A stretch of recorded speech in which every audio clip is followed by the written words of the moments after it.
What really happened with your host, Mike Rivero. The history the government hopes you never learn. Here is your host, Michael Rivero. And aloha, America. Welcome to our show today. It is Monday, October 5th, 2020, start of a brand new week here. We have a lot to talk about today. Ken is in our control room, twiddling the dials, keeping us out of trouble. And as usual, we're going to do news till we run out of news. Then we'll be opening up the phone lines for your comments, questions, opinions, and observations here. Obviously, the big news is that Donald Trump's condition is improving. The doctors at Walter Reed have cleared him to return back to the White House. And he's scheduled to leave Walter Reed at 6:30 p.m. Eastern time. That's roughly half an hour after this program ends here. So the physicians are saying substantial progress has been made. They treated him with remdesivir and a steroid, which normally is for severe cases, but they're saying they got to him early, and as a result, his vitals are back down to normal. His blood oxygen is where it should be, and they're going to basically send him home with a bunch of medicines, which will be administered to him with the White House medical facility here. Okay. Apparently, Trump did this little drive-by yesterday afternoon where he tweeted out that there was going to be a surprise for people outside the hospital, and he got in his motorcade and drove around, and everybody waved at him and cheered at him, and he certainly looked well looking out that window here. Of course, the leftists and the media were absolutely losing it. They thought it was a terrible thing for him to do. They even suggested criminally charging Trump for exposing his Secret Service drivers and personnel to the COVID virus, but they were all wearing personal protective equipment here. And being around the president, that is their job, and they take it very, very seriously. So I think they're, once again, the Democrats are just trying to take anything that happens and turn it into a negative. So anyway, Mark Meadows, whose earlier prognostications, if you will, sent mixed signals about Trump's actual condition, is now saying that, he's optimistic. And of course, Trump is going to be leaving the hospital today. He's going to be discharged and returned to the White House. Now, MSNBC host Joy Reid is out there suggesting that Donald Trump faked the COVID-19 infection to get out of the debates, which strikes me as silly because he won the last one, and I'm sure he's looking forward to the next one. Michael Moore is out there saying that Trump is lying about having COVID-19 just to get sympathy. I mean, really, the liberals are just out there. They don't know what to do because, the COVID-19, the president dominated the news cycle for the last few days, and the Democrats were not able to get any headway in terms of getting their agenda out to the public here. Now, White House Press Secretary Kayleigh McEnany has tested positive for COVID-19. She's asymptomatic, but she's gone into quarantine now. And a lot of people are wondering, despite claiming to have 3 negative tests so far, people are wondering if Joe Biden is okay, because Biden called a lid, which means he shuts down all press conferences and campaign activities. He was seen on video with a runny nose. And maybe it's an ordinary cold, in which case he'd actually be lucky, because apparently if you catch an ordinary cold, you are less likely to come down with COVID-19 because it sort of gears up your body's antiviral defenses against any coronavirus. Okay, now Andrew McCabe is using the president's COVID-19 diagnosis as an excuse to delay his testimony before the Senate Judiciary Committee. It was supposed to be for tomorrow, and now he's saying, oh no, got to go into quarantine, can't testify, can't testify, can't testify. Now, the Democrats are attacking President Trump for what they call downplaying the COVID-19 threat, and they're sort of laughing at him now that he got sick. But this is hardly without precedent, because back during 1918 and the misnamed Spanish flu pandemic, Woodrow Wilson downplayed it to avoid a panic, and then he came down with the Spanish flu. A little something about Woodrow Wilson's presidency you probably were not aware of here. Now, interestingly enough, according to Steve Scalise, Nancy Pelosi has blocked COVID testing on Capitol Hill. And the timing is a little awkward because I've gotten more than a few emails from people noticing how all the top leadership of the Republican Party seems to be coming down with COVID-19, but so far, no key Democrats. And they're scratching their head and wondering what's going on here. It just seems a little odd, if you will, here. Okay, Trump's senior campaign advisors yesterday said the president is ready to lead the COVID-19 response because he's been through it, but the protocols are not going to change at his rallies in the run-up to the election, which is now, 29 days away.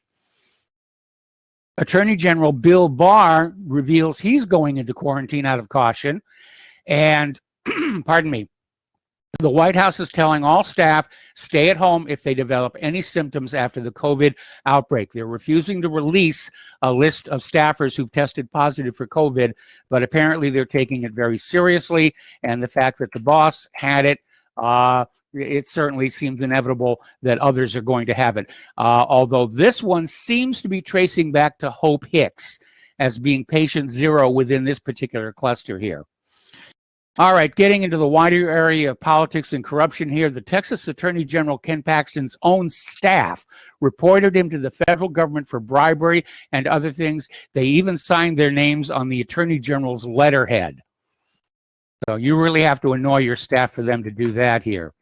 Meanwhile, the media is still ignoring the Hunter Biden scandal. Now, last week, if you recall, the Senate Intelligence Committee report detailed how Hunter Biden, the son of Joe Biden, has an extensive history of shady foreign business dealings, and how he received a $3.5 million wire transfer from the wife of a Russian politician. The New York Times, Washington Post, CNN, MSNBC, and most major corporate media outlets didn't cover the wire transfer story at all. 4 years ago, not reporting such a story was a possibility too absurd to even contemplate. But then again, no one would have predicted the candidate with the shady Russia ties is not Donald Trump, but Joe Biden. Devin Nunes declared yesterday that U.S. intelligence agencies should be forced to release the so-called smoking gun documents that are said to contain details of Russian intelligence, referring to an authorization given by Hillary Clinton to link President Trump to efforts by the Kremlin to interfere in the 2016 election. In a Fox News interview, Nunes, the top Republican on the House Intelligence Committee, said every Republican senator and member of Congress should be saying, we want every bit of evidence that every intelligence agency has, or it's maybe time to shut those agencies down. Now, this is a classic case of projection because the person who was colluding with the Russians was Hillary herself. There was that Uranium One deal. All kinds of money from Russian sources was pouring into the Clinton Foundation, which supposedly is finally under criminal investigation. And but it was a case of, what we're doing, we'll claim the other side is doing, and we'll win the election, which didn't work for Hillary here. Now, interestingly enough, the Democrats have been talking about holding virtual congressional sessions because of the COVID-19 pandemic. And they changed their mind when Republican leaders suggested that Judge Amy Coney Barrett's Supreme Court nomination could be held online. And Senate Minority Leader Chuck Schumer just went totally ballistic and said, no, it's got to be in person, and it's got to be delayed, and it's got to be delayed till after the inauguration. They're just screaming and frothing at the mouth over this. Okay. A former Democrat candidate for Massachusetts state representative has been caught on camera by a group of pedophile hunters attempting to meet up with a 14-year-old boy for sex. Matt Trowbridge, who currently works for a nursing home, was busted by an activist group called Predator Poachers of Massachusetts, trying to meet a child for sex through the app Grindr. The group does to catch a predator-style stings and posts them to YouTube. Well, good for them. Absolutely good for them. Okay, article coming out of newswithviews.com. Voter fraud is the only issue in the 2020 election. And it says the only thing Democrats have cared about for the past 100 years is winning elections at any cost. the better to inflict their strangulating socialist, communist, and now Islamist style of government on the American people. And in the past 4 years in particular, they've all been maniacally obsessed with deposing, impeaching, or ensuring that President Trump is not reelected, even if the perpetual sore losers of the left have to buy the guns they say they hate to wage a civil war. And I am concerned that if Trump wins re-election, there will be violence in the streets here. Okay, down in Florida, there was this guy, a Democrat, not too surprisingly, in Manatee County, requested a ballot for his dead wife. He's now been charged with a felony for election fraud, and he's out there saying that he feels like he didn't do anything wrong, that it's perfectly okay to get a ballot for a dead person and fill it out for them. Okay.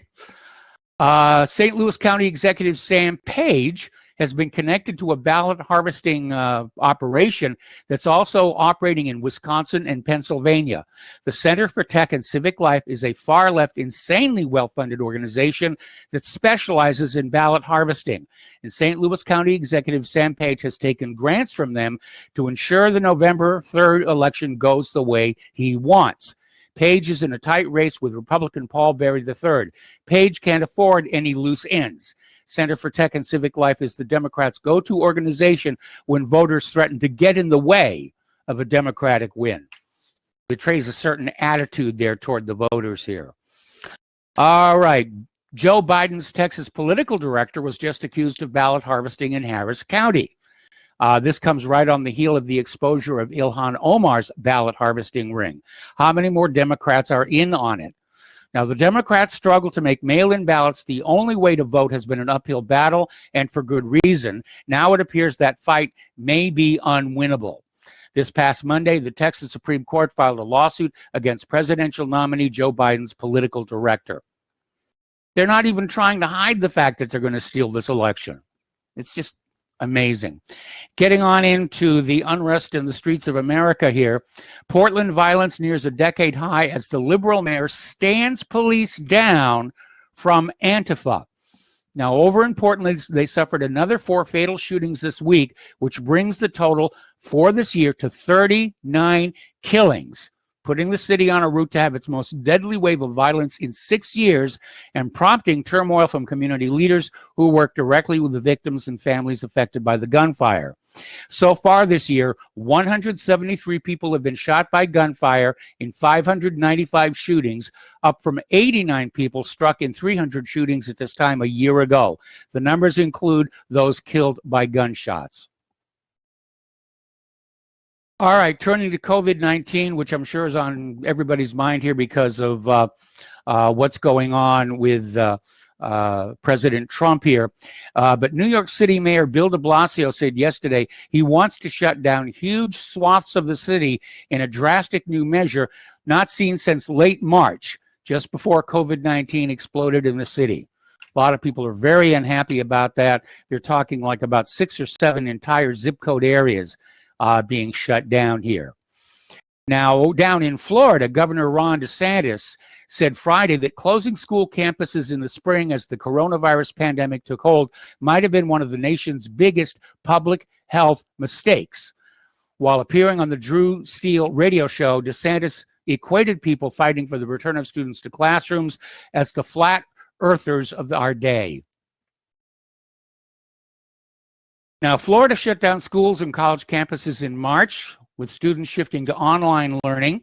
DeSantis and Education Commissioner Richard Corcoran have pushed heavily to reopen classrooms for the new school year. He said in March, we may not have had all the information, but in hindsight, knowing what we know now, the closure of schools was one of the biggest public health mistakes in modern American history. And I think even Europe has said we shouldn't have closed up.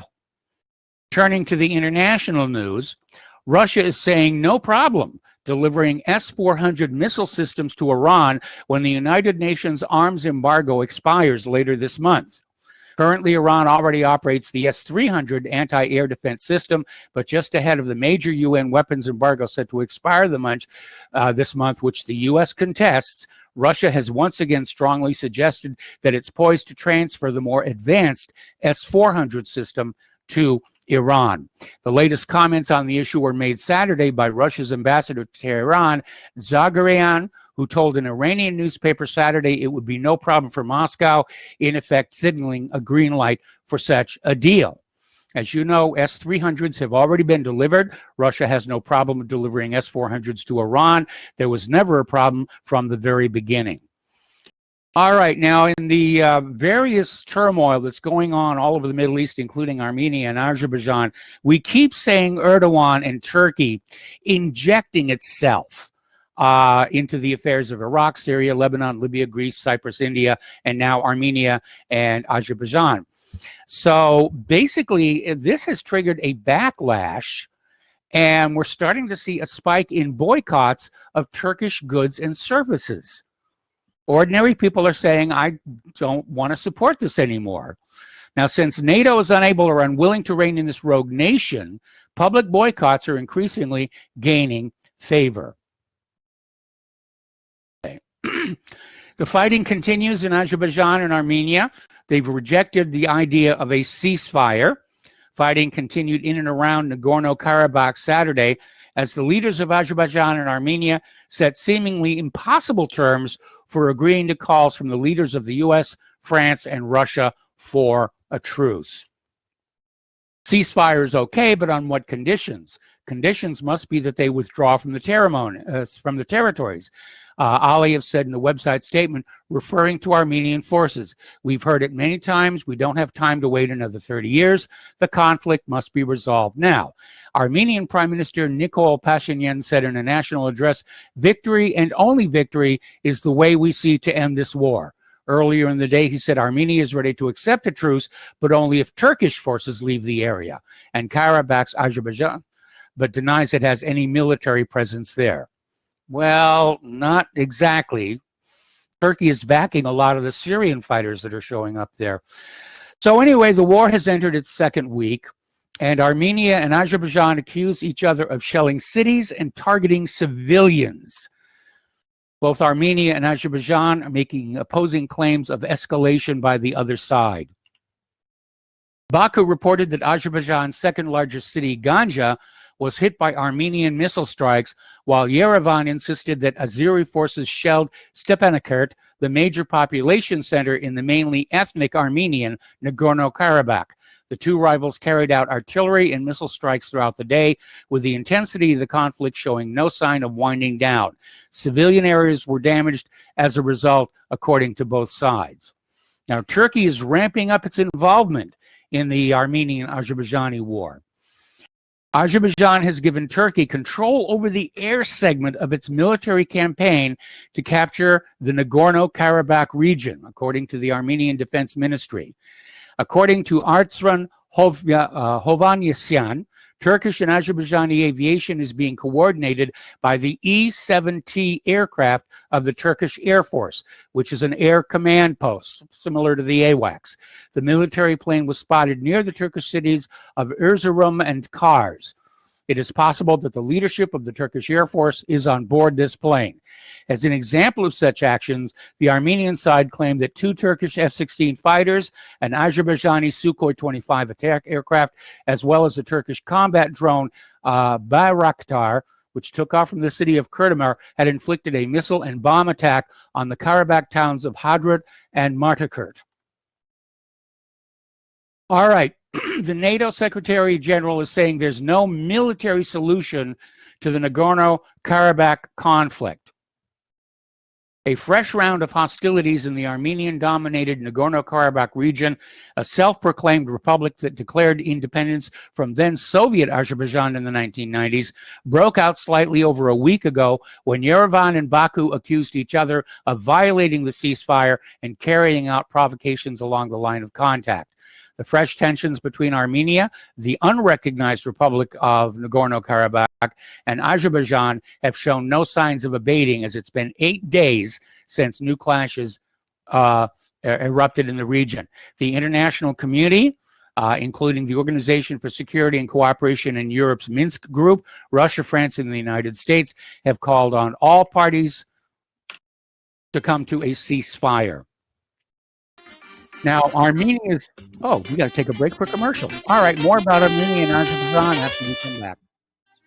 Welcome back to our show here, and a friendly reminder and a nudge in the ribs that Republic Broadcasting Network is in the middle of a perpetual fundraiser here, and you'd be surprised how fast this equipment wears out when it's being used every single day. I'm on my third mixer here right now to get this show put together, and if you'd like to help out, we really appreciate those of you who do. The postal address to send a check, money order, or if you prefer anonymity, cash, is Republic Broadcasting Network, 2251 Double Creek Drive, number 302, Round Rock, Texas, 78664. The phone number where you can make a credit or debit card donation is 800-724-2719, extension 3. The network thanks you.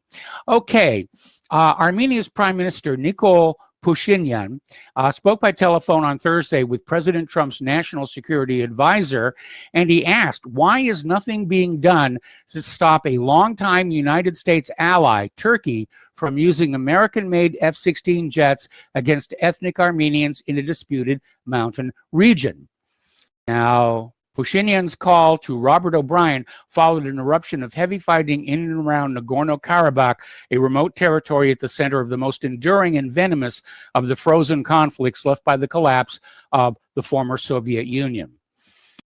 All righty, Nagorno-Karabakh envoy Robert Avetsyan, got that right, warned over the weekend that his self-declared country is facing an existential fight as a conflict between Armenia and Azerbaijan picks up, with the goal of deciding the future of the region.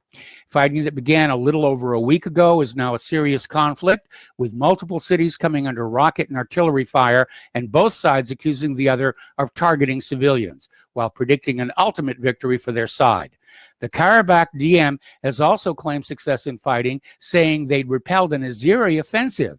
Between conflicting reports, over 240 fighters are believed to have been killed overall, and Azerbaijan claims to have seized a number of villages. Azerbaijan is saying the fighting will not end until Armenia agrees to withdraw. Okay. Now, at least 64 Turkish-backed Syrian rebel fighters are dead in Karabakh clashes, according to a British war monitor. At least 64 pro-Turkish fighters, Syrian rebel fighters, have been killed in clashes between Armenia and Azerbaijan forces over Nagorno-Karabakh. They were among the 1,200 combatants from pro-Ankara Syria factions that Turkey has sent to fight for Azerbaijan since last week. At least 36 of them were killed in clashes in the past 48 hours alone. So Turkey's interfering, Syria's involved in the fighting here. Now, this leads us to an article that came out of n.armradio.com. Turkey's presence in NATO must be questioned. This from Francois Hollande, the former president of France, and he responded to the invitation of the mayor of Alfortville, Luc Corvanas, to participate in a rally condemning the Turkish-Azerbaijani offensive against Artsakh, which is another name for the region. And a step has been taken with the bombing of civilian populations. Hollande stated, we end up with a war to conquer a territory. Turkey's presence in NATO must be questioned. It would certainly solve a lot of problems if they kicked him out. All righty. Azerbaijan says Armenia is targeting cities outside of the conflict zone.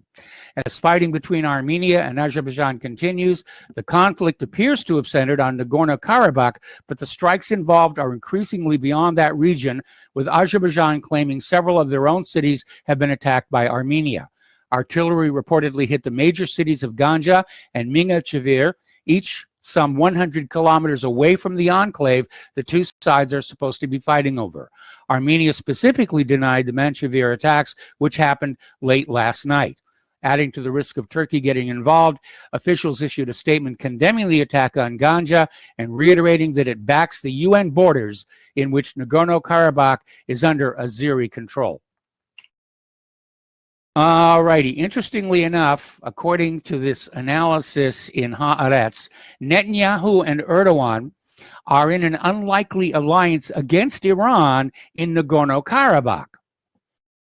So Azerbaijani cargo planes landing at Israeli Air Force bases in the Negev are a relatively common sight, attesting to the extensive arms deals between the two countries. But the frequency of arrivals and timing of Ilyushin 276 freighters, or 1176 freighters rather, two of which landed at Uvda last Thursday, just 2 days before major escalation in the ongoing conflict, suggests both the preparation and replenishing of Azerbaijani forces for the latest bout of fighting around the Nagorno-Karabakh enclave, now in its fourth day. All right, here we go. Down in Israel, thousands of Israelis have protested across the country for the 15th week in a row, flouting a new law meant to curb anti-government demonstrations during the coronavirus lockdown. They are calling for Netanyahu to resign. Okay, we have to take another break for commercials. More news when we come on back after these few. Welcome back to our show here. We're talking with Layla up in Canada. We're talking about Armenia, Azerbaijan, and Turkey and Israel's interest in this conflict. Israel may be looking at water resources in what is now eastern Turkey. Erdogan has often talked very often about restoring the Ottoman Empire. So he may be listening to his megalomania.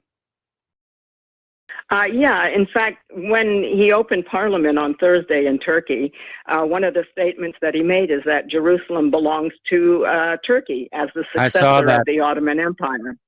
Yeah, I mean, if that is not insanity. Now, we lived under the Ottoman Empire. My people in what is now called Palestine.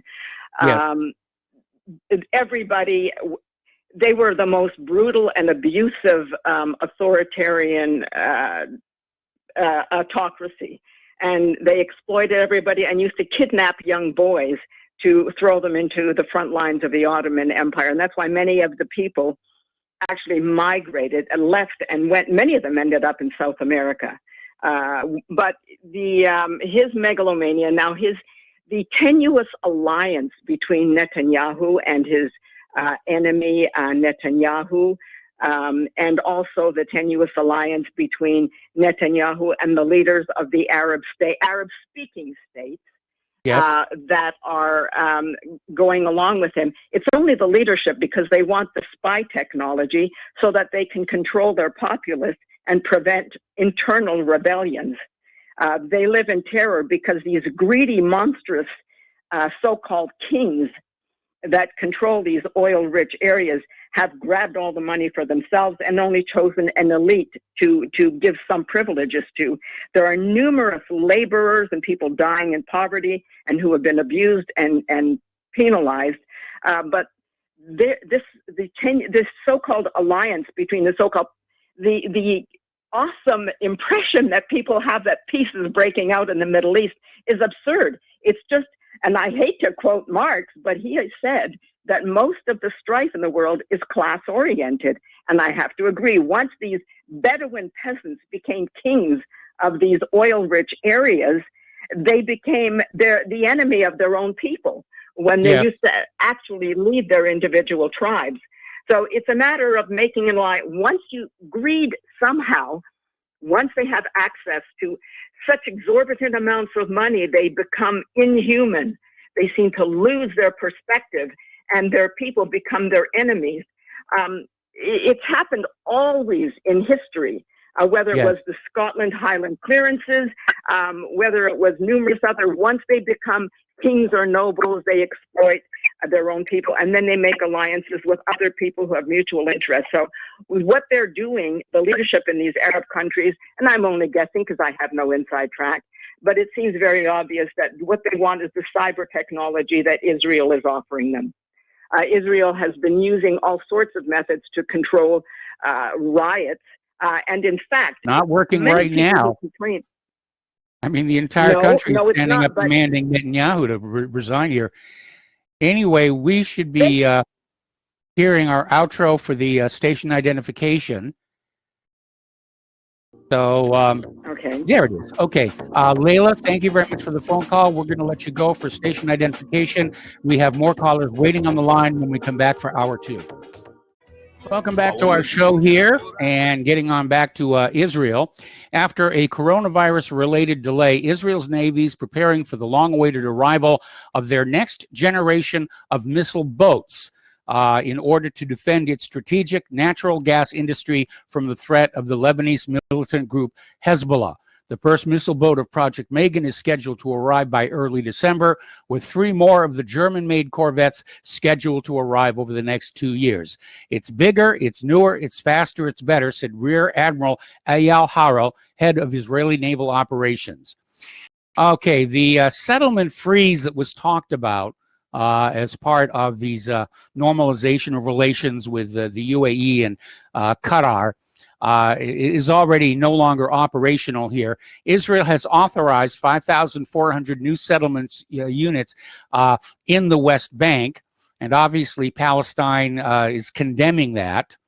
So the Palestinian Authority issued a statement from their foreign ministries saying expanding Jewish settlements is part of Israel's unilateral moves to implement the U.S. deal of the century and its plan to annex large parts of the West Bank.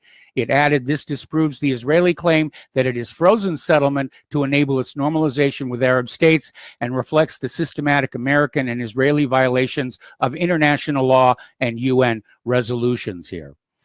All righty, now getting on to the area of nuclear arms. Right now, the START Treaty is the only remaining arms control agreement between the United States and Russia, and it is going to expire next February if it is not renewed. And Putin basically offered to extend the agreement for another 5 years with no preconditions. Trump officials, on the other hand, asked the military to assess how quickly it could pull nuclear weapons out of storage, load them onto bombers and submarines if an arms control treaty with Russia expires in February. And the Trump regime wants to underscore that it is serious about letting the treaty lapse if Russia fails to meet its demands for a new START treaty. And this is really getting out of this world here, and I guess it's the inevitable result of the new Space Force branch of the military here. Apparently, the U.S. plans military bases on the moon. In July, Dmitry Rogozin, Director General of Roscosmos, cited the U.S. retreat from principles of cooperation and mutual support to justify Russia's refusal to join the latest U.S. space initiative to build lunar bases. Rogozin was likely referring to the U.S. refusal to renew the Intermediate Range Forces Treaty and its intention to back out of the Open Skies Treaty. Russia responded by declaring that Venus is a Russian planet. The U.S. continues to reject Sino-Russian efforts to strengthen the Outer Space Treaty of 1967 to prohibit the weaponization of space. Doing so would interfere with U.S. plans for full spectrum dominance. Anyway. All righty, the U.S. Army just awarded a $1.2 billion contract to General Dynamics Land Systems to add short-range air defense weapons to the Stryker combat vehicles. Under the contract, the company will produce, test, and deliver interim maneuver short-range air defense Strykers to the Army, a key modernization effort for the service, according to a news release that came out on October 2nd here. All righty, now the headline on this story that is coming from Zero Hedge says, with White House in vulnerable state, North Korea seen moving largest ICBM to date. I don't know that Trump's COVID-19 had anything to do with it, given the amount of time it takes to put these things together. But South Korean media is reporting that Korean intelligence, as well as U.S. intelligence, are closely monitoring the movement of an ultra-large intercontinental ballistic missile along with 4 mobile launchers by the north.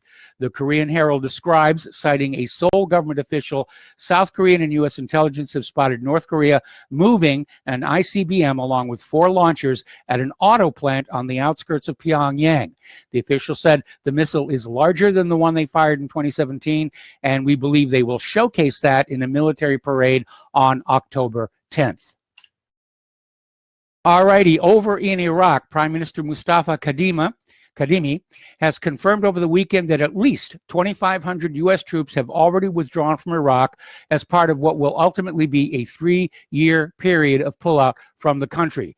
This came following the recent announcement of U.S. troop cuts during Kadimi's U.S. visit and the more recent threats to close the embassy and withdraw outright after troops came under rocket fire from militias.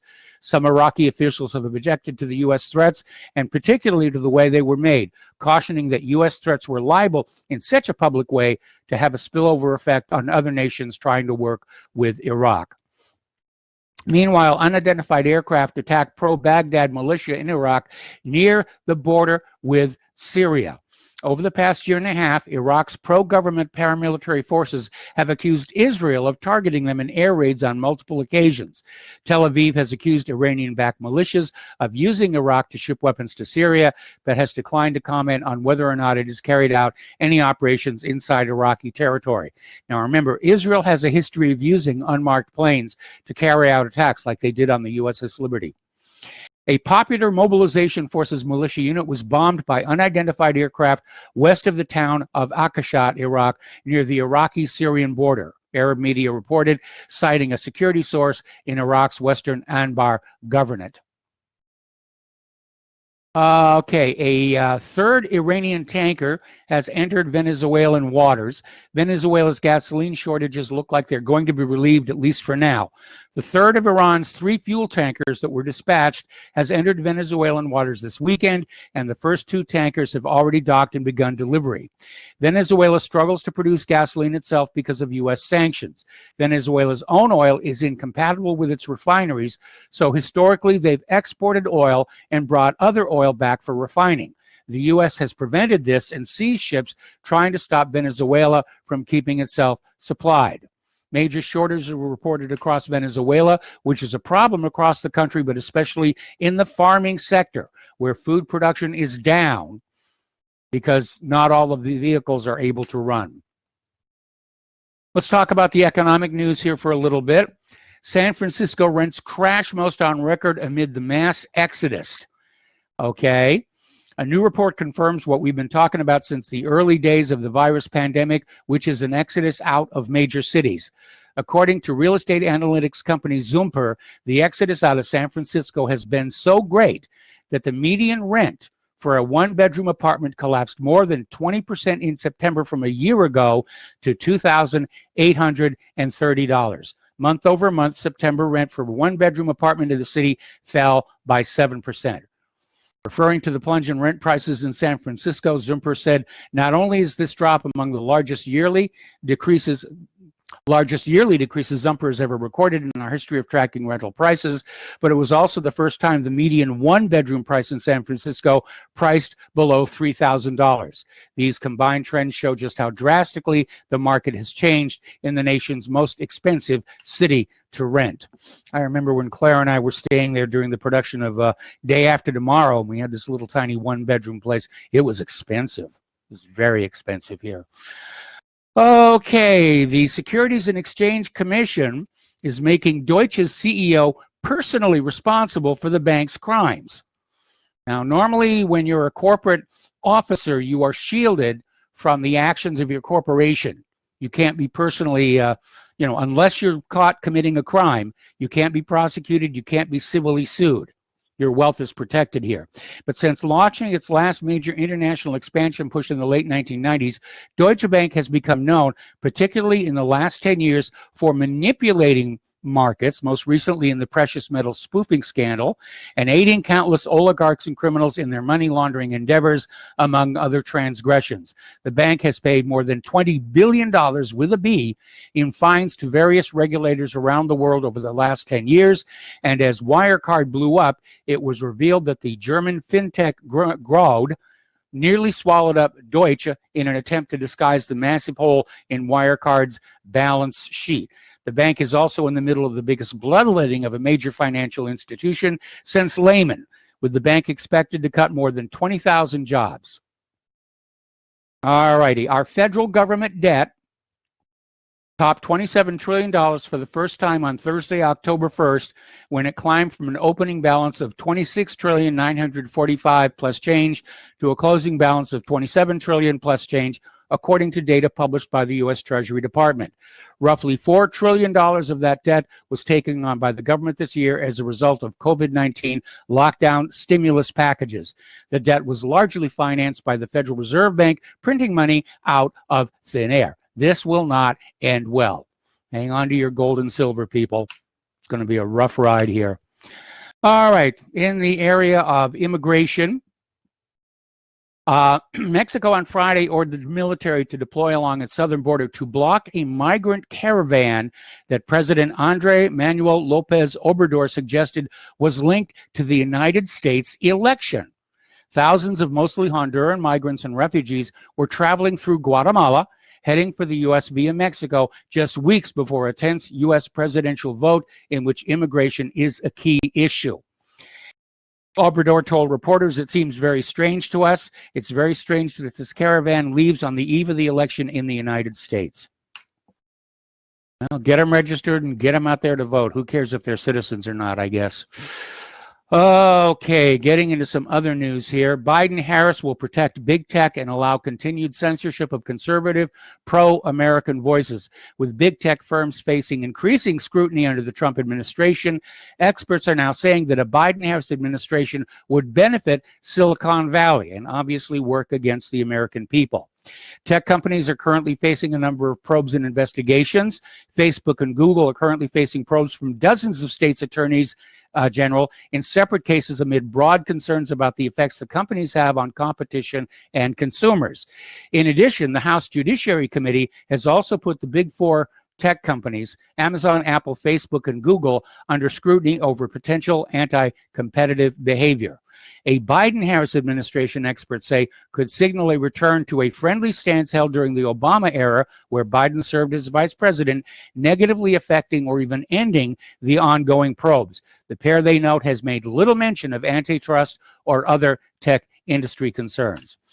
Okay, we're going to go ahead and open the phone lines and start taking phone calls. 800-313-9443. James O'Keefe has done it again. Project Veritas has exposed Democrat Mark Kelly's true plans to crack down on Second Amendment rights. Okay, and this is on top of their other videos they've released lately exposing voter fraud and ballot harvesting by Ilhan Omar. And apparently Mark Kelly has been campaigning on preserving the Second Amendment, but his real beliefs are apparently quite different here. Police infusion centers use Wi-Fi technology to secretly monitor Americans. A 4-year-old video from Wi-Fi technology does not even come close to telling the whole story of how law enforcement infusion centers can use this product to secretly monitor Americans. At approximately the 1-minute mark in the video, Wi-Fi offers a glimpse into how government agencies use their product to improve public safety and emergency response in real time. A look at Wi-Fi's website reveals next to nothing about how their self-forming, modular, autonomous, real-time turnkey product is used, which opens up a ton of questions.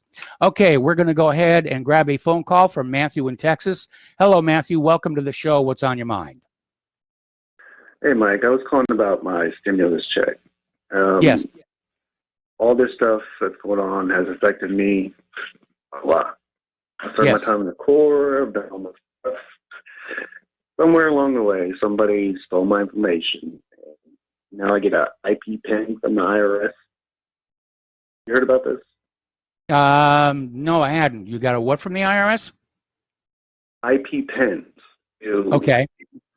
Fraud or whatever, they can use some pen to verify your existence, I guess. Now, I called in and spent several hours on the phone with the IRS today, and I cannot get my pen from them. Moreover, they do not send out this pen anytime except December. So I cannot get my COVID relief. Bonus, they won't get rid of it, like saying in the news or whatever, it'll go to your next year's file. But I've got 2 years of tax returns from these guys. I mean, they owe me some money. How do I get it? Now that I'm homeless with COVID, I mean, it's getting hard, bro. You know what I mean? So I don't really know what to say about it. There's nothing I can do. Anyway, I just want to point that out. Thanks, Mike. Okay, well, you're welcome. I mean, obviously there's a lot of identity fraud going on right now, and you can tell because of all the commercials on TV for companies that will help you deal with identity fraud. And again, it's almost like, crime is allowed to flourish, especially cybercrime, because it stimulates the economy and people are buying security systems and all the rest of it. Thank you for the phone call, Matthew. We're going to switch over to Layla in Canada. Hello, Layla. Welcome to the show. What's on your mind today?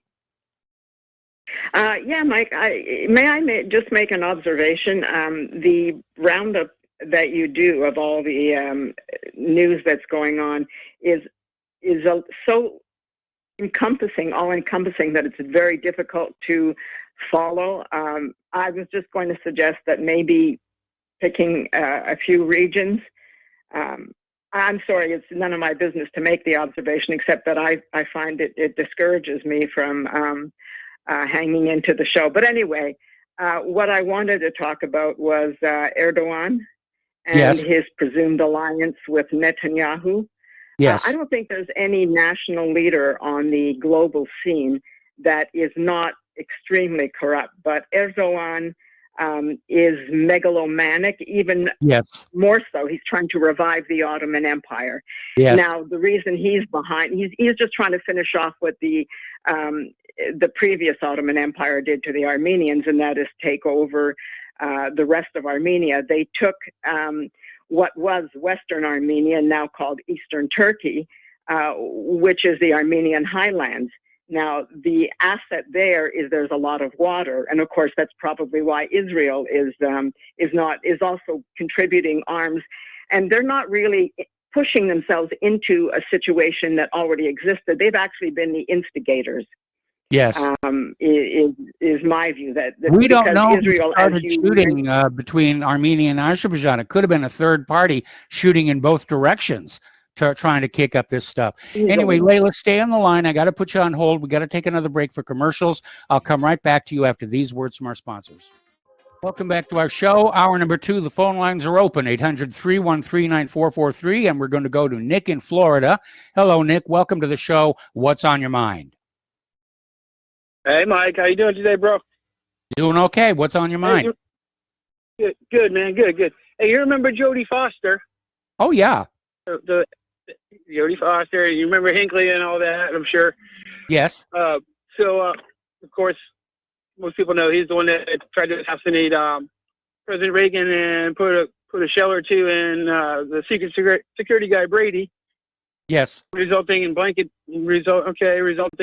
punishment for a lot of other innocent people across the United States, the United States citizens. So they can say what they want, but the thin blue line has been more of a hindrance to me personally in my life than a help. But I'm not here to rag on the cops, In 1904, Mark Twain said, a patriot is brave, hated, and scorned, at the beginning of a change. But in time, when his cause succeeds, the timid will join him, because then it costs nothing to be a patriot. So, it's just pretty neat, man. He's our premier humorist. And I want to say thank you to the ladies like Layla and that girl Judy, and I think Pat's the other one, And I really appreciate their voice, because I think more than anything, they're just trying to let us know that they're with you.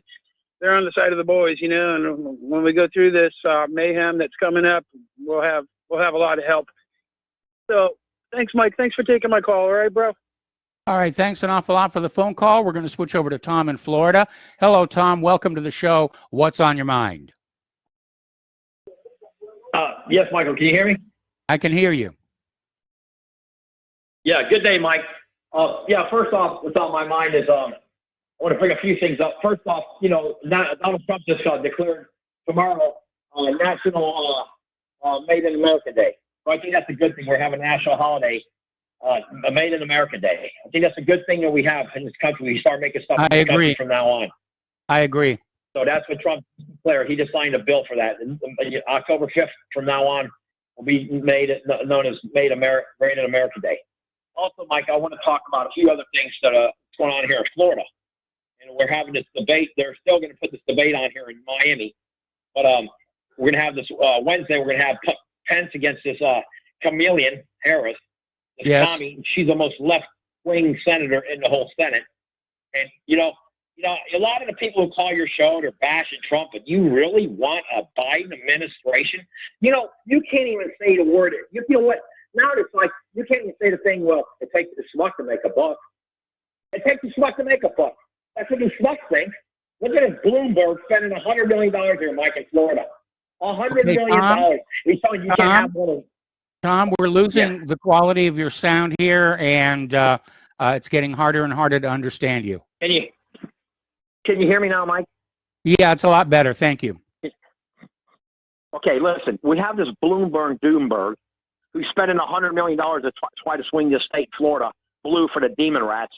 So you can have people like in New York and Jersey coming down here and bringing their taxation and every other criminal activity they want to bring in. And all these New Yorkers are fleeing out of New York like mad. They're all. Rick Scott was on today, the senator, saying this place is growing at leaps and bounds because all these New Englanders wanted to come down here for what? We don't want that filthy politic down here, man. And Mike, you got this Richard Dick Blumenthal, this moron who said he was in Vietnam, and these schmucks still vote for this guy, Bernie Sanders. Bernie's a full-fledged communist. Call him what he is. You know what, Mike? It's funny that Trump caught the coronavirus the day after the debate. When he was, actually not the debate, when he was in Duluth, Minnesota, using the word communism. He said the Democratic Party has gone communist, and a day later he's in the hospital, going to the hospital. Now, I guess now he's going to get out at 7 o'clock tonight. He's going to get him out of there. He's going back to the White House. Was this on the news? Yeah, he's leaving the White House at 6:30 p.m. Eastern Time. I think that's fantastic news, Mike. He's going back. He's proven that the corona. And by the way, did you see the doctor in California said he's already cured 1,700 patients, and he uses mainly vitamin C with vitamin D, and he's using C and D. Look how fast they cured Donald Trump. I mean, that tells us this disease isn't potentially that serious if treatment is available. But you know what's going to happen. The medical industrial complex, they don't want a cure for COVID-19 because they only get to sell it to about 2% of the American population. But if they come up with a vaccine, then they're looking at selling it to 100% of the American population. So this is all being driven by money. But the fact that they turned Trump around and he's already going back to work tells you they've had a cure for COVID-19 all along. Yes, sir, Mike. Thank you for that, and I'm glad you told your audience that because a lot of your callers, I don't know if they're trolls or what they are, but they don't want to hear the true facts what you just explained. But Mike, let's get back to they're having a caravan now. Did you hear about the caravans trying to come in through Honduras up to the border, Mexican border? And the Mexicans say we don't. Did you know why, Mike? Did you hear why? There was a thing on the radio that down in here in South Florida. You know what this lady said on this talk show? I'm not going to mention her name, and she's saying because all these people coming in from these third world countries are having tuberculosis, Mike, and they have a kind of a cure for tuberculosis, but they don't because when you get tuberculosis, it's very contagious. Did you know that? It's very contagious. Tuberculosis is coming. The president of Mexico thinks this Honduran caravan is coming to the United States to take part in the November election. That they're going to cross the border, get registered, and even though they're not U.S. citizens, they're going to get ballots and they're going to vote Democratic. He's correct. Let's give him credit, Mike. The man's correct. That's exactly what's going on. Look here in Florida. Look at all these Puerto Ricans that left Puerto Rico because the hurricanes are in New York, and now they're all being told, no, we'll give you money. Come down to Florida. What do you think Bloomberg's doing, Mike? What do you think Bloomberg's doing? That schmuck. That filthy schmuck. That putz. That's not doing that. He's not a schmuck. He's a putz. This Bloomberg, he's got a house. Where's this guy getting all this damn money at? Bloomberg. Little Mike, midget Mike. Guy don't know how to catch. He shoots 200 when he plays around a golf, I heard. I mean, come on, give me a break. This is a joke. This is an absolute joke. When all these schmucks and you got that Joey Behar, who used to be a Catholic, now she's a Jew, and Whoopi Goldberg used to be a Catholic, now they're Jews. They're all Jews. They went from Catholics to Jews, and then they want to put they don't want Amy Coney Barrett on the Supreme Court. But there's 100 million Catholics, and there's only 9 million Jews in the United States. I looked it up. There's 9.6 million Jews in the United States, according to with the Jewish faith, and there's over 110 million Catholics. So you go figure it out. I want somebody to call in your show and dispute me. I love them to dispute me. I'll dispute them tomorrow too. I'm not going to put up with this crap. I call the pot calling the kettle black, man. You're not allowed to say that anymore? What is this crap? And I told you, Mike, I told you months ago, and I don't care if the guy archives me. I told you months ago. Guess what? You can give $1 million each black person in a briefcase, and 90%. Well, I'll say 80. No, I'll say 75% of them, Mike. Let's correct this. 75% of them will still vote Democrat, no matter what Donald Trump does for them. Donald Trump can give them free health care the rest of their life, and they'll still vote Democrat, Mike. Even though the Democrats started the Ku Klux Klan, it wasn't the Republicans. Okay, who's kidding who here? And you got this bumbling buffoonery of Biden. His best buddy was Byrd, who was a Ku Klux Klansman, Mike. Are you kidding me? When people are voting for this bumbling Biden, this guy Biden with Kamala Harris, are you kidding me? This buffoonery? And Mike Wallace, he's a schmuck. I don't know what this guy, and you know what? Well, they didn't ask. The main question should have been asked that night, Mike. That debate, everybody you call it, I don't care, Dust or Indian calling, that should have been immigration, Mike, and you know it in your heart. Immigration should have been the first thing that Wallace said. I want to know how you, Biden, stand on immigration. I want to know how you stand, Donald Trump, on immigration. Who's kidding who here? It's the biggest scam I ever seen in my life. It should be immigration. It's a freaking lie.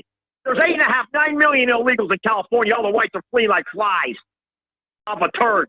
Who's kidding who here, Mike? And you know it's the truth. The first question that should be debated in this whole outcome of this election is about immigration and jobs. Donald Trump was doing wonderful on jobs until this freaking Wuhan hoax hit us because Trump told the Chinese, kiss our butt, we're not going to take your crap anymore. What is China going to do without the United States, Mike, and Europe? Who are they going to sell their crummy products to? We had enough good products coming out of Japan. We didn't need China. Japan was making a lot better stuff than Chinese are. That's for damn sure. Yes. And even to this day. So who's kidding who? This whole thing is a scam if I've ever seen a scam, Mike. And I'm getting a little frustrated because I hear all you calls, oh, Donald Trump hasn't done this. Donald Trump hasn't done that. What do you want that man to do? He's done more than bumbling Biden's ever done, or Barry Soetoro who's saying Obama. That race trait, that race hater. He's the one that started all this nonsense with BLM and all that. Run by 3 communist women who are Marxists. Who's kidding who, man? This whole thing's a scam. And let me tell you, Mike, I don't know if I told you, but here next Saturday, there's expecting 3,000 pickup trucks to go to FIU University. 3,000 pickup Trump trucks. We have Trump boat parades that are mind-boggling here in Florida and even all over the rest of the country. But we're going to have over 4,000 pickup trucks at the rally in FIU. You'll probably see it on the news. There's going to be 3,000 pickup trucks or more. They have to use the fairgrounds to bring all the trucks in there. You won't see that on the news. They're hoping up the whole county. As a matter of fact, Broward County, which is mainly Democrat in the state of Florida, they have never had a bigger Republican registration turnout than they ever had. Broward County, thousands of people who used to be Democrat are switching parties going Republican, Mike. It was in the newspaper. Thousands of used to be Democratic voters are now switching parties. But you don't hear that on the main news, do you, Mike? You don't hear ABC, CBS, or NBC talking about that. They're all criminal, Mike. They're all being controlled by a white bunch of trash and a Zog. Zog agents all over the frickin' place are running the show. And if Trump wins, their heads will blow off. It'll be like that movie. What was that movie, Mike? The first movie he made. Gosh, the English movie. The English actors. Can't think of the movie right now. It's the real famous movie. Colin Firth was in it. When he goes into the church and all that, he's mind control. Oh, what was the name of the movie? I'm drawing a blank on that one. And then they made the second one with Elton John, where everybody smokes pot and they turn green. You haven't seen that movie? Oh my gosh. Hold on. I had to ask my daughter. It's oh my gosh. I can't think. I went blank on the movie right now. I just went blank on it. I can't believe it.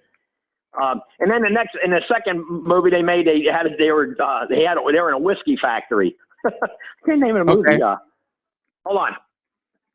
Let me think what the name of that movie was. Oh my goodness. Well, maybe Tom, you can call back in tomorrow with the name of that movie, okay? Yeah, I'll do that. But Mike, you know what? The whole state of the matter is right now is Trump has done more for this country. Remember, Obama went around and said you'll need a magic wand to bring back manufacturing. Yeah. Well, that wasn't true. He lied to his teeth. Hunter Biden stealing millions. Look, Trump said in the debate this guy got $3 million from the Moscow mayor's wife. Yes. How did he get that, So, It must be a great it's day. just amazing to me. Yeah, it's unbelievable, man. It's just unbelievable what's going on in this country, Mike. And some of these callers that call in and bashing Trump, this guy's, on my lifetime, he's done more than even Ronald Reagan did. And Reagan did some good things, but not like Donald Trump. There's no way. I mean, Reagan but Reagan blew it, Mike, and you know it. I know he dropped the ball on immigration. And that's the main reason a lot of times I do call your show, because Trump's helped the blacks, he's helped the Hispanics. And you know what's no wonder that Trump's getting 67% of the Hispanic vote, according to what they're saying here in Florida, Telemundo, and all these other Spanish networks. Well, the way corporate media is rigging the polls for Biden right now is they oversample Democrats. They're talking to 1.5 Democrats for every 1 Republican. So of course they're getting the numbers they want to put out there to the public to convince everybody that Biden is ahead. Because otherwise, if they say Biden's behind and then he steals the election, everybody's going to know exactly what happened. That's exactly right, Mike. And they're going to steal this election at all costs. They're going to steal this thing like you ain't going to believe how they're going to try to criminally steal this thing. It's just it's mind-boggling what's going on in the United States right now. It really is. It's unbelievable. It's unbelievable. I just can't believe I drew a blank on that movie right now, and it's such an easy name. But I drew a blank. I have to ask my daughter. I'll call you in tomorrow and remember the name of it. All right, somebody probably knows what movie I'm talking about. All right, we're going to let you go now because the phone lines are loading up. All right. Thanks a lot for the phone call, Tom. We're going to switch over to Peter in Los Angeles.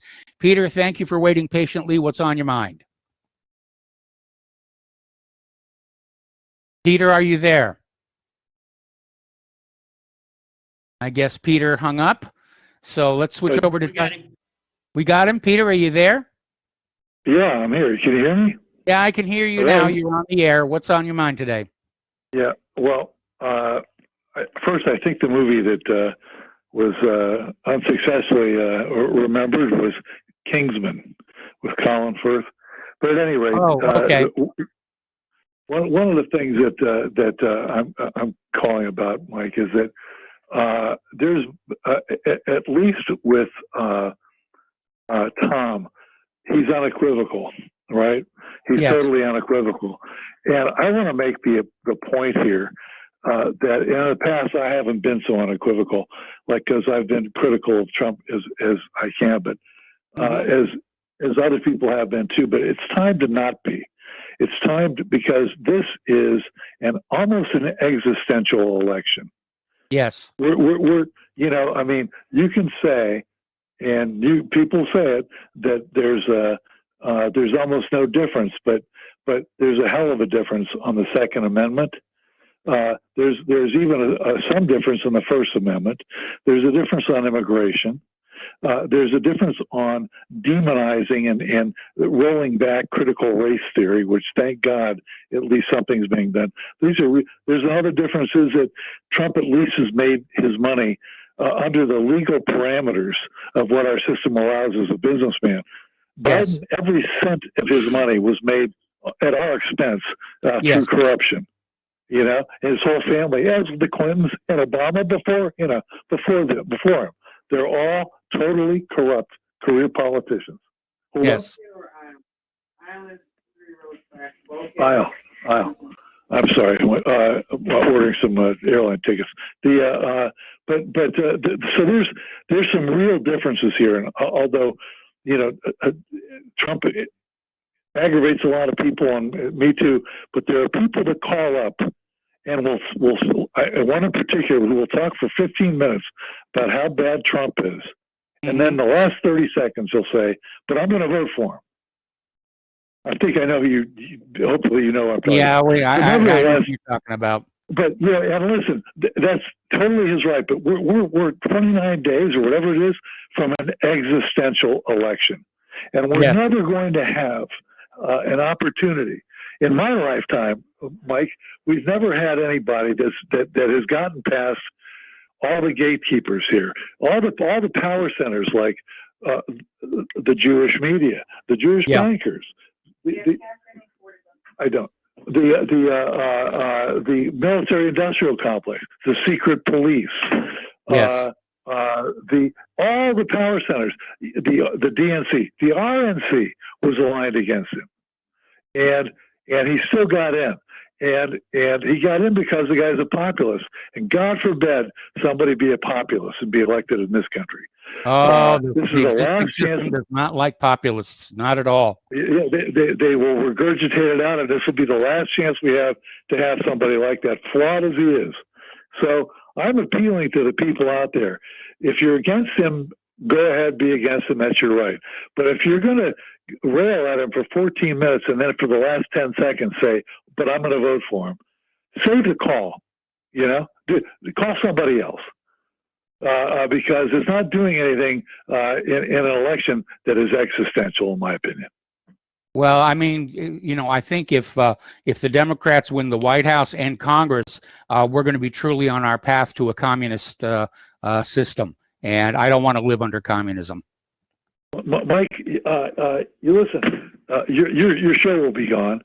Yes, you and I may be gone for what we believe in. They will not tolerate it. And we may be heading that way anyways, but it's certainly going to be that way if Biden wins. Yes. And it's so listen, if you are against him, that's your right. But if you're for him, don't rail at him for 15 minutes. Now's the time to state the reasons why you're going to vote, not why you're not going to vote. Yeah, for focus on the positive here. All right. Well, yeah, listen, because Peter, that's all we got. Peter, we got to let you go for a commercial break here. We got more callers waiting on the line, and we will be right back. Welcome back to our show here. We're going to go right back to the phones to Dustin in New Jersey. Hello, Dustin. Welcome to the show. What's on your mind today? Mike? Yes. Have you went on YouTube and watched the German-American Bund? Remember, that was in 1930s when they were at Madison Square Garden. Remember the Nazis when they were at Madison Square Garden? They had a picture of George Washington. And Yes. You ever see that? A long time ago. Yeah. You guys got to be careful, man. Like, the Jews, the black, I mean, come on, man. I voted for Trump. I lean Democrat. I'm for social, I'm for, universal health care. There's nothing wrong with that. I'm not for the wars, man. But come on, man. I'm listening to this, Mike. There's a lot of rhetoric going on. I don't like it. It's scary. Because I look at Trump, yeah, there's something to like about him. There's just, I don't know, man. There's something not to like about him. You know what I mean? There's just something rubs me the wrong way with this guy. I'm not going to vote for him anymore. I'm not voting for Biden either. You know me on that, right? I'm like, well, you could vote for me. I voted for Trump. Well, I'll vote for your wife, actually. She turned it down. Well, you know what I mean? You guys have to relax. Tom, slow down, dude. My God. Communism, socialism, capitalism, the isms, it's who runs it. Yes. Okay? It doesn't matter if Trump's a capitalist or he's pushing Americanism. Who's running it? Who runs it? You're not. Yeah. Tom, Joe, Mark. It's a big club and you ain't in it. That's right. Hey, Mike, I'm going to... Mike, I know there's a couple sayings I had, but I'm going to have to not say them today, maybe tomorrow. But, Right. Trump, was at Bedminster, New Jersey, right? Chris Christie's tested positive. He put himself in the hospital because he has asthma, he's obese, he has a heart condition. But, it was $50,000, basically a plate in Bedminster, New Jersey. And you think those people represent you? Any of them? And think about that. They don't represent us because they're not us. They'll never be us. Okay? Mm-hmm. $50,000, Mike. I probably would maybe be able to swing $50 a plate. Yes. Mike, $50,000 a plate. That's the price of an effing car, guys. Trump's not one of us. You can say he is and believe he is, but at the end of the day, he ain't one of us. Okay? He ain't one of me, at least. Okay, Mike? And I doubt he's at $50,000 a plate. I don't think he's one of you because that's the price of a pretty an okay car. I guess in this modern age, is that an okay car, 50 grand? I mean, but Mike, he went there. It's certainly more than we paid for our Hyundai. I think my Kia Soul was like 30 grand, so. Yeah. And that was reloaded. So, I mean, yeah, 50 grand a plate, that's some influence right there, okay, guys? But, Mike, at the end of the day, like, why? Like, why is this going on? Why did he go there? Why is it spreading to Caney, McEnany? Like, they blew this. Like, you know, I said this. Joe said actually this Thursday, it's his, like, Achilles heel, the COVID Yes. thing. I said it before that. Remember? I said it was his Katrina, and it's probably his Waterloo. They blew this. I'm not sure about that because I think a lot of people felt very sympathetic for him. I think a lot of people are admiring the fact that he bounced back very, very quickly. And like I said earlier in the show, I've gotten a lot of email from people who are noticing that, you know, the Republican leadership all seems to have been exposed and there's having to self-quarantine and everything. But so far, none of the Democratic leadership, and again, Nancy Pelosi is blocking testing on Capitol Hill. Well, the thing is, doesn't it take a couple weeks? It takes I forget what the incubation period is. I mean, for viral infections, it can be as little as 3 days. But, Mike, you know what? We don't have what he is able to get, right? Like, we don't have remdesivir. And what's the other one? I just saw the commercial for that from the company. He got that. It's basically for like I forgot the name of it. It's if you're like in really bad dire straits. He was able to get that. But Mike, was Herman Cain able to get that? Was Tony Tenpenny, now we're Zero Penny, able to get? That's what I mean. Like there was just, you got to admit, there's incompetence going on here. I mean, it was underplayed, this whole virus, and that's where we're at now, Mike. And you know, I said this, I think on Thursday, because I didn't call on Friday. I want you and your wife, no matter what anybody says and calls in, or all the pundits and all these other obscure websites, Mike. Yeah. Get prepared for the winter, because we are getting prepared for the winter. And Dustin, I got to let you go. We got to take another break for commercials, and we will be right back. Welcome back to our show here. We're going to go right back to the phones to Pat in Texas. Hello, Pat. Welcome to the show. What's on your mind today? Hi. Well, you might have answered it. I was trying to look it up. Did you say that Nancy Pelosi has prevented anybody in the Capitol from getting tested? I don't see why Kamala Harris can't get tested. I mean, she's on that judiciary committee that's supposed to try the judge. Yes. Well, this is just what Pelosi did, and again, I think the Democratic thinking is that if COVID is hitting the Republicans, it's their own gosh darn fault, because that's certainly what she implied about President Trump, that it was his own fault he got sick. Oh my gosh, she should. I think if the White House has got to get tested, all of the House Senate should be tested. Well, the senators already covered, the Judiciary Committee, Mike Lee. So yes, I don't know what's going on. I can't figure it out. But I don't think one should be allowed. Kamala Harris should not be tested, because then she can blame, I got it from so and so and so and so. Yeah, be tested first to see. Although I don't believe in the tester. All right, I'll let you go. All right, thanks an awful lot. We're going to switch over to Mitchell in Memphis. Hello, Mitchell. Welcome to the show. What's on your mind? Hey, Michael, what's up?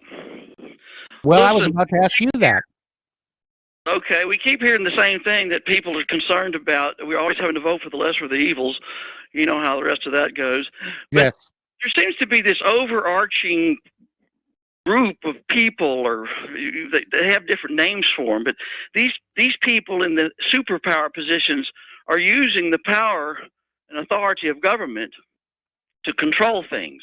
Yes. And so we always get confused. I put together a list to help everybody out, so you guys can pick one you like. I'm going to give you a little list of these top tier people. Here we go. The globalists, the deep state, the swamp, the shadow government, the trilateral commission, the banksters, the infamous they, the Anunnaki, the Greys, the Bilderbergers, the Rothschilds, the Warburgs, Queen Beatrix, the CFR, the power brokers, the IMF, the government, the man, the archons, the Jesuits, the Jews, the Vatican, the Illuminati, the reptilians, the bankster gangsters, the powers that be, the Fed, the 1%, the Satanists, the Zionists, the Freemasons, the power class, the technocrats, the overlords, the Christians, the Russians, China, the Chi-Coms, the military-industrial complex, the DOD, the secret police, and finally, Mike, drum roll, please. Okay. The money junkies. Yes. Well, you have to realize there's a tremendous amount of overlap between all of those lists. Well, I don't know who's responsible and what you name these people. We kind of agree they're there. I wanted to touch on something real quick, Mike.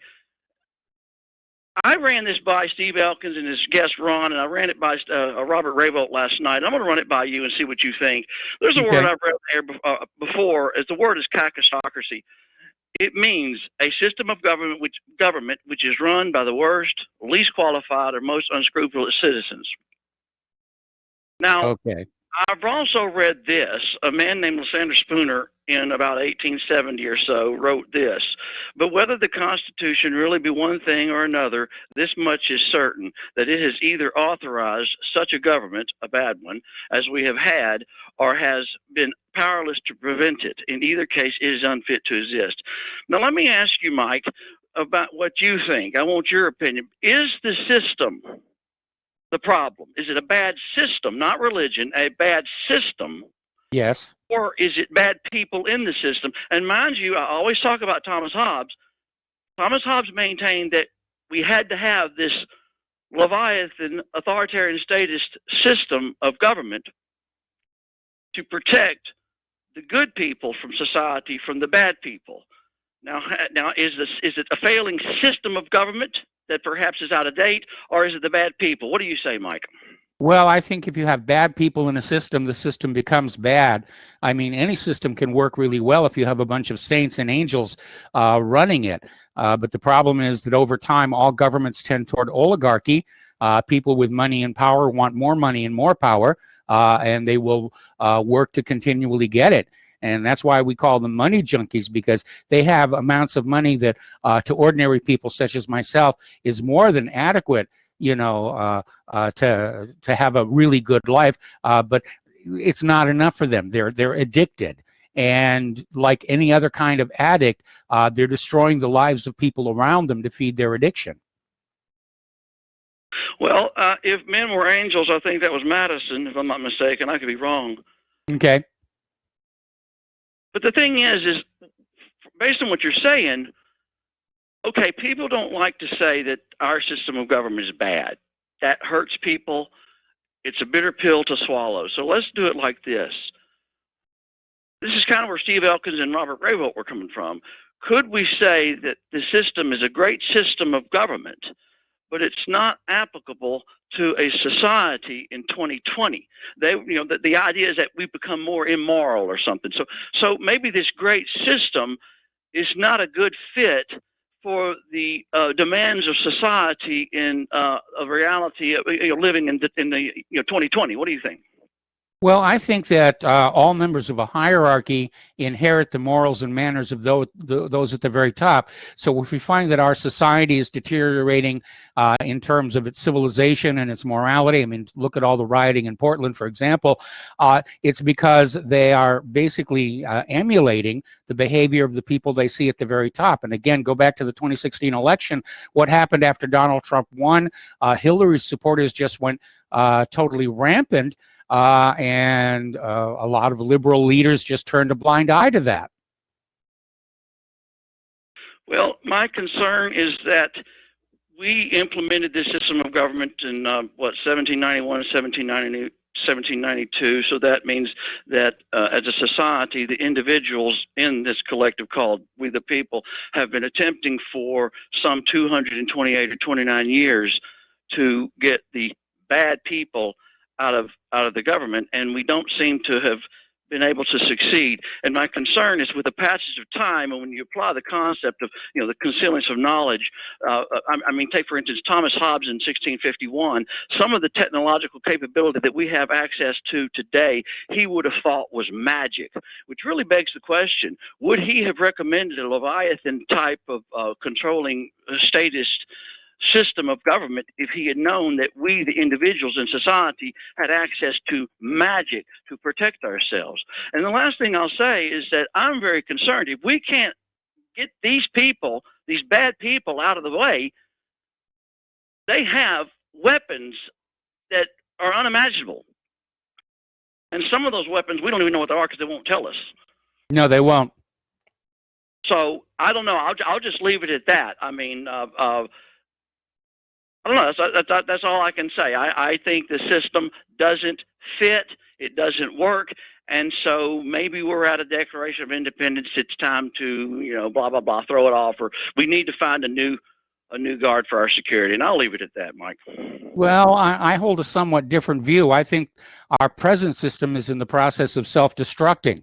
It is bringing itself down because of all the corruption. And because the ratio of bad people to good people has gotten so out of balance, it really can't function as intended. And the task for the American people... Well, let me say this, Mike. I've heard you say that before. You want an economic Russian style or whatever collapse. And I like that because it doesn't mean there's a bloody revolution or something. But agreed. That's a luxury because of what Bill Gates is doing. I don't know if we have time to wait for an economic collapse. This okay, well, the collapse I'm talking very, about very isn't scary. just economic. It's political as well. And, I think Americans ought to be thinking very seriously about exactly what kind of a country they would like to be living in and be prepared to work toward that. Because I don't see the current United States of America continuing as it is for much longer, Bill Gates notwithstanding. Okay, well, I'm just very concerned because now it seems to me at this point there's a high degree of urgency because of what's about to happen. One way or the other, I think that we're going to be forced to take that vaccine, and that scares the hell out of me. Look, by the way, I'll leave it like this. Layla has been calling back now, and Layla did a good job of laying out some of the issues with this vaccination. She mentioned a lot of the problems. I wish, Layla, if you're listening, when you call back, if you would start going through and delineating some of the solutions, because we need to push back on this and figure out how we can start, organizing whatever to push back on what they're about to do. Because I don't want to live here in Memphis, Tennessee, in my house like an exile. Okay. Well, anyway, I'll throw that out to anybody. I want to hear some solutions of what we can do right now to start pushing back with this vaccination thing. That what they're going to do with this. You've seen what's happened with the mask. But anyway, Mike, it's just some food for thought. I'll leave it right there. Hey, thanks, man. All right, thanks an awful lot for the phone call. The phone lines are open now, 800-313-9443. Getting back to the news here, police are requesting data from people's smart speakers at an alarming rate. And you go back to all those people who told you they didn't want Echo or Alexa in their home because the gadgets were spying on them. I'm one of them. We don't have either of those. And it turns out we were right. It's not even up for debate. And everybody who said, no, they would never do that, you were wrong. And my wife is even nervous about Siri on the iPhone, listening to things that it shouldn't be listening to. Of course, it's not like Claire and I have a lot of secrets in our life.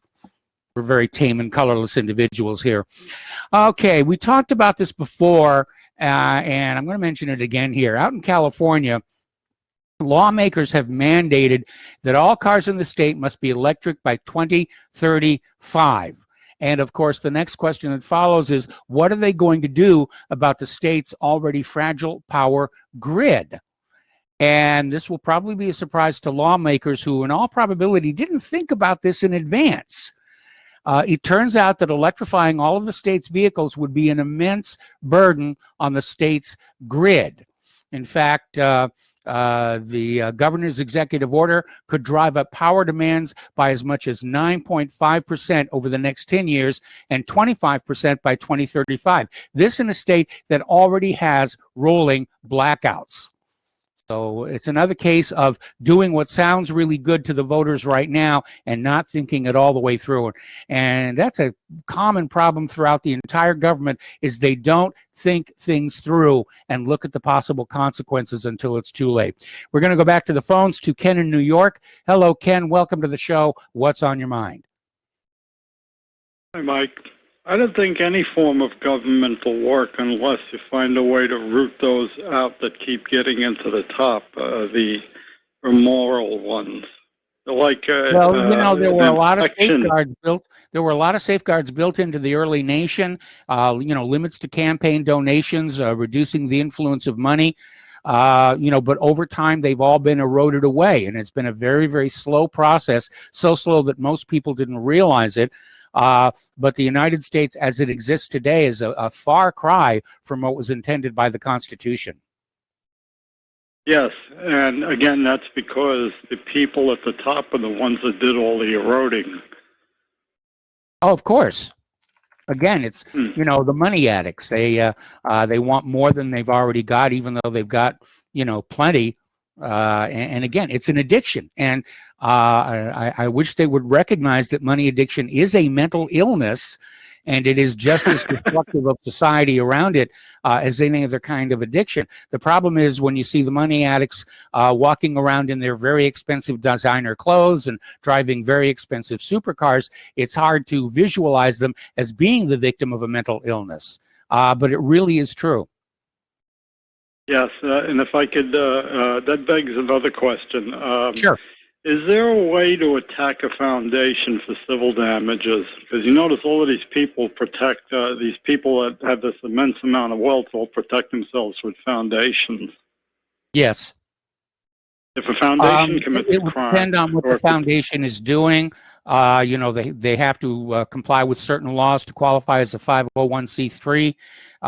Some foundations don't. I mean, I think one of the reasons they finally got around to a criminal investigation of the Clinton Foundation was that it failed to meet the requirements of a 501c3.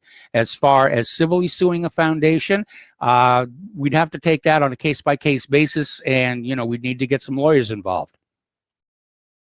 Yes. Is this, do you know if the concept of a foundation was something that was purely invented by the IRS, or was it actually passed by Congress? I'd be interested in knowing if somebody knows of, the history of it. I actually do not know that. I would suspect that probably, again, it was invented by the money junkies, as you say. Most foundations are used to shield income.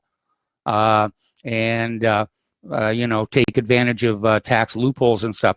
Foundations may have originally been invented to encourage the ultra-wealthy to return some of their wealth to society, but like everything else, over time it got perverted. All right, thank you, Mike. Good night. All right, thanks an awful lot here. Okay, getting on back to the world of computers and so forth. There was an incident not too long ago where Tesla drivers were locked out of their cars after a complete network outage hit its internal service and customer mobile app. They were finally able to get back online after about an hour. But it basically reveals the weakness of any system, whether it's a car or computer software or whatever, that relies on a central server to operate. And I was unaware that Tesla's required connecting to a central computer in order to operate. And it just went from a car I'd like to have to a car I would never touch.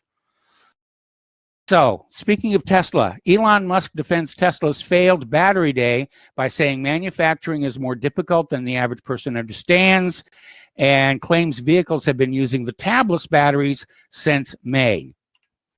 Tesla's battery day was deemed a failure after CEO Elon Musk presented a prototype via a PowerPoint presentation instead of a working battery. But Musk has defended the event in a recent podcast. Okay, speaking of central servers and how it all tangles together, apparently a week ago, there were 911 outages all across the country. Law enforcement agencies were reporting this, was out for about an hour, and apparently it goes back to something that happened at Microsoft. that had to do with some of their systems going down, including Office 365. Now, they're saying it's not immediately clear if the outages were related to a Microsoft system issue, which was also reported at the same time. Microsoft's status page for its cloud services said any user may experience access problems for Microsoft 365 services. And again, if you were using Microsoft 365 services or trying to use them at that time, they would not have worked. And I think it's an argument to go back to standalone applications on your home computer, that you get a perpetual license, or if you... Welcome back to our show. Last segment of our program today, we're talking about computers, and apparently the new Chrome OS update caused a problem with the Google Play Store service to utilize 100% of the CPU, making devices hot. The fans are running constantly. The batteries drain quickly. There's all kinds of performance issues. Apps are running erratically, and so forth and so on. Apparently, this affects Chrome OS 85.0.4183.108 and later. And apparently the problem is in the Google Play download service suddenly utilizing all of the CPU for an extended period here. Okay, down in Texas, they've had an outbreak of brain-eating amoeba, killed a 6-year-old boy, and Texas Governor Greg Abbott issued a disaster declaration. Getting into some of the science news here, interesting little article from journals Andromedapublisher.com, posing the question, can self-replicating species flourish in the interior of a star? It's an exotic concept. You're talking about molecules that can withstand the tremendous energies around them. Can't quite rule it out. Now, interestingly enough, as you know, recently a spacecraft to Venus detected molecules consistent with the presence of some form of life. It's now turned out that NASA had detected it back with the Pioneer spacecraft and simply forgot about it. And sort of reminds me about the positive signs of life Viking found back in 1976 that NASA kind of ignored here. All right, NASA has narrowed the source of an elusive leak on the space station to one of the Russian modules, which provides crucial life support. They're hoping to narrow that down and get it patched. Meanwhile, today the Cygnus resupply aircraft arrived at the space station with 4,000 pounds of cargo, including food, equipment, materials for scientific research, and additional atmosphere to deal with the leaking here. Getting on back on out of Universe Today, asking, is there life deep underground on Mars? Well, if you believe Viking, there's life on the surface of Mars, but they're starting to recognize that there is liquid water underground on Mars, and where you have liquid water, you have the possibility of life. And NASA is already saying there was life at one time. They think it's all gone, but they don't really know. They've only really investigated a very, very tiny part of Mars, and they tend to land these rovers and landers in areas with flat, dry terrain or flat, rock-free terrain, which limits where they can send things. Personally, I think they ought to send a spacecraft to the bottom of the Valley Marineris, which is really low down. You'd have a heavier atmosphere. More likely there's going to be liquid water. More likely there's going to be life. But hopefully this next rover, Perseverance, which is on its way to Mars, it's designed to look specifically for life, and I hope we're finally going to have vindication for Viking. Okay, there's the music. Time for me to get on out of here. Stay tuned for John Stedmiller. He's going to have Steve Elkins on for the 2 hours, talking about all things medical and Donald Trump. Please spread the word of Republic Broadcasting Network. Please spread the word of whatreallyhappened.com. Please donate. We really need it. We're not kidding about this. And we'll be back tomorrow. Aloha, America.